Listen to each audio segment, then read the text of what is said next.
దేవునికి మహిమ కలుగును గాక. దేవుని నామంలో మీ అందరికీ శుభవందనాలు తెలియజేస్తున్నాను. అందరు బాగున్నారండి? దేవుడు తన మహాకృపలో వారాంతానికి దేవుడు తీసుకుని వచ్చారు. మళ్ళా రేపటి దినం మనకు పరిశుద్ధ దినం, మొదటి ఆదివారము సంస్కార ఆరాధన సమయాన్ని ప్రతి వారు కూడా జ్ఞాపకం చేసుకోనండి. పెందలకడ వచ్చి ఆరాధనలో పాల్గొనండి. దేవుని ఆశీర్వాదాలు పొందండి.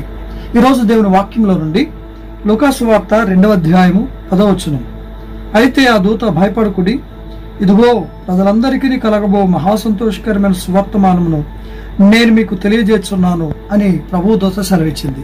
ప్రియులారా, నిజమే, భయంతో జీవిస్తున్నటువంటి మానవుణ్ణి భయపడకుండా ధైర్యపరచడానికి మీ అందరికీ కూడా శుభవర్తమానం చెప్తున్నానని చెప్పింది. ప్రజలందరూ అనగా మనం దేవుని ప్రజలమై ఉన్నాం.